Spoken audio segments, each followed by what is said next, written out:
नमस्कार दोस्तों। बचपन में हम किताबों के माध्यम से ये पढ़ते थे कि कैसे हीर राझा के लिए, लैला मजनू के लिए, सोनी महिवाल के लिए मर गए, लेकिन एक दूसरे से अलग होना उन्हें पसंद नहीं था। समाज ने बहुत बाधाएं पैदा की, लेकिन एक दूसरे से अलग नहीं हुए। और एक दौर आज है कि कहीं पत्नी पति को मारकर ड्रम में पैक कर रही है, तो कहीं पति पत्नी को मारकर फ्रिज में पैक कर रहा है। आज मैं आप सबको एक ऐसी कहानी बताने वाला हूं जिसे सुनकर आपकी रूह कांप जाएगी। कहानी स्टार्ट होती है दोस्तों, यहीं बगल में ही एक सोनौत तहसील है, जिसमें एक छोटा सा गांव पड़ता है बनकट।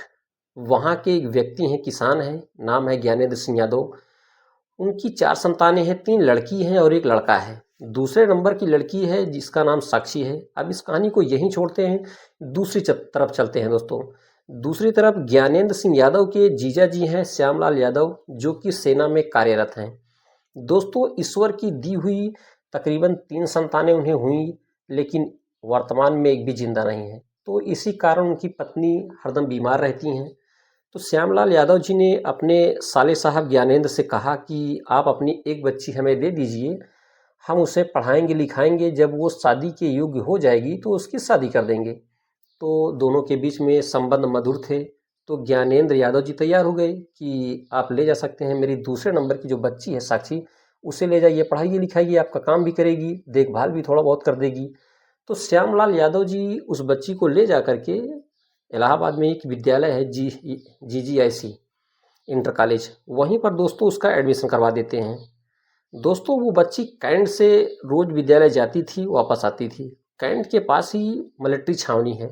वहाँ वो सेना के जवानों को देखती थी वार्म अप करते, ड्यूटी करते, तो उनसे प्रभावित होती थी। सोचती थी काश कोई मेरा भी एक दोस्त होता जो ये फौज में कार्य कर रहा होता। विधि का विधान देखिए दोस्तों कि लड़की रहती है इलाहाबाद में, उसका पैतृक गांव है बनकट। बनकट के पास ही एक गांव है कुसुंगुर। वहां का एक लड़का है हर्षवर्धन उर्फ दीपक, जो कि पटियाला में नायक के पद पर पोस्ट है, ड्यूटी कर रहा है। एक दिन साक्षी के मोबाइल पर मैसेज करता है इंस्टाग्राम पर। साक्षी जब देखती है वर्दीधारी को तो उससे पहले ही प्रभावित थी।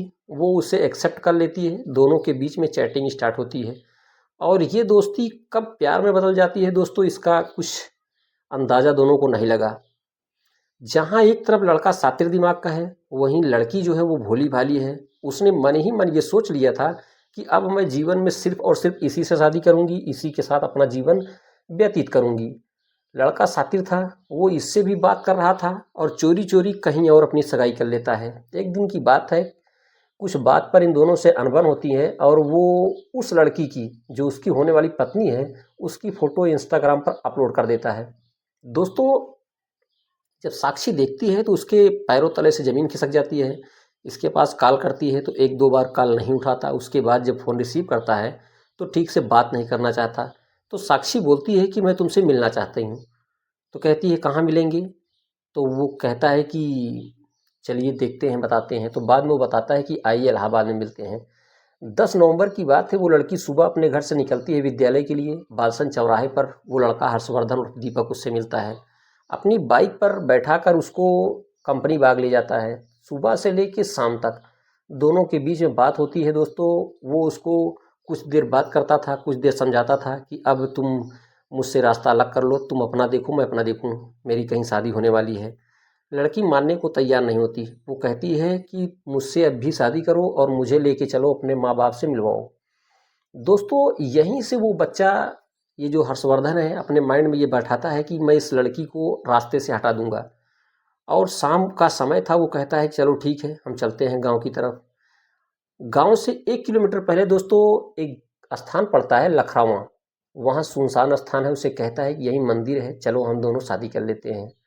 और जब इलाहाबाद से वो चला था तो उसे कहा था कि चलो सिंदूर खरीद लो। जब लड़की सिंदूर खरीदने जाती है तो वो रास्ते में, जब वो सिंदूर खरीदती है तो अलग से वो जा करके अपने लिए एक चाकू की व्यवस्था करता है कि इस लड़की को रास्ते में से हटा देना है। यहाँ सुनसान स्थान था दोस्तों। सुनसान स्थान पर पाकर लड़की से बात करते रहता है और एक झटके में लड़की की गर्दन पर वार कर देता है। जानते हो दोस्तों, सेना में करने वाले, ड्यूटी करने वाले लोग ये जानते हैं कि किस जगह वार करने से व्यक्ति शोर नहीं करेगा। शरीर के और कहीं स्थान पर वो अगर वार करता तो बच्ची शोर करती, लोग आ जाते। उसने गर्दन पर वार किया, लड़की गिर गई। तकरीबन 7 से 8 बार उस पर वार किया और वो लड़की वहीं पर मर गई। दोस्तों उस लड़की को वहीं पड़ा रहने दिया, कहीं दूर से जा कर के फावड़ा लेके आया, उसे खोद कर वहीं ज़मीन में दफन करके चला गया।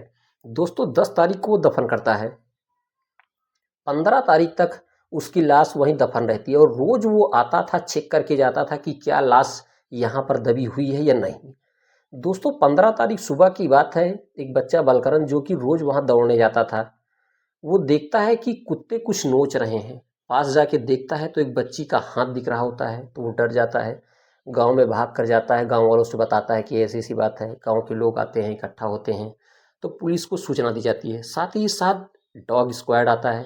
दोस्तों वो कुत्ता वहाँ से लड़की के पास से चलता है, कुछ दूर पर जाता है जहाँ पर लड़की का बैग पड़ा रहता है। उसमें शीशा, सिंदूर की डिबिया और एक कॉपी मिलती है। कॉपी को जब चेक किया जाता है दोस्तों, तो उसमें इसका लड़के का नाम दीपक और उसके 2-3 पेज बाद इसका नंबर लिखा रहता है। पुलिस जब इससे संपर्क साधना चाहती है तो संपर्क नहीं हो पाता, लेकिन सर्विलांस के माध्यम से पुलिस ये पता कर लेती है कि ये नंबर किसका है। दोस्तों इसे एक जगह से अरेस्ट किया जाता है। पहले तो ये बहाना बनाता है, बाद में सख्ती से जब पूछताछ की जाती है तो ये स्वीकार कर लेता है कि ये मानने को तैयार नहीं थी, इसलिए मैंने इसे रास्ते से हटा दिया। दोस्तों पुलिस ने उसे गिरफ्तार करके जेल भेज दिया। परिवार वाले इससे सहमत नहीं हैं। परिवार वाले ये कह रहे हैं कि इसमें ये अकेला नहीं था, इसके साथ 1-2 लोग और थे। और ये सच भी है दोस्तों, क्योंकि जब लड़की की लाश खोदी गई तो उसके दोनों पैर बंधे थे। यदि दोस्तों वो लड़की मर गई थी तो पैर बांधने की क्या आवश्यकता थी, और लड़की जब जिंदा थी तो वो ऐसे आराम से तो मिलेगी, वो शोर करेगी। इससे ये साबित होता है कि कहीं ना कहीं इसके साथ 1 से 2 लोग शामिल थे। और दूसरा, जब उस लड़की को दफनाया गया तो उसके साथ वो फावड़ा भी दफना दिया गया। अगर दोस्तों ये फावड़ा वो मंदिर से लाया था तो मंदिर के पास कोई व्यक्ति रहा होगा, उसने पूछताछ क्यों नहीं की कि ये फावड़ा कहाँ लेके जा रहे हो या तुम वापस करने क्यों नहीं आए। और अगर वो मंदिर से नहीं लाया था तो दोस्तों इसका मतलब ये है कि कोई ना कोई उसके साथ था जो घर से फावड़ा ले गया था। तो दोस्तों इससे मैं भी असहमत हूँ, लेकिन ये कहानी बताने का तात्पर्य सिर्फ मेरा इतना है कि दोस्त ज़माना इतना बदल गया है कि किसी पर विश्वास करना कठिन हो गया है। वो बच्ची मासूम थी, अभी उतनी कॉमन सेंस उसके पास नहीं थी। चाहता तो ये सेना का जवान था और उससे दोगुनी उम्र का तकरीबन था। लड़की की उम्र तकरीबन सिर्फ 17 साल है और ये 30 साल के ऊपर का था। उसको समझाता, उसके परिवार से बताता, या अगर शादी भी कर लेता तो क्या गलत था, दोनों एक ही जात के थे। तो दोस्तों इस कहानी से हमें जो सीख मिलती है वो यही मिलती है कि अब एक एक कदम पर बच्चे की निगरानी करना और देखना कि वो किस दिशा में और किधर जा रहे हैं। दोस्तों यदि कहानी पसंद आई हो तो लाइक कीजिएगा और चैनल को सब्सक्राइब कीजिएगा। आप सभी को thank you, Radhe Radhe and जय हिंद दोस्तों।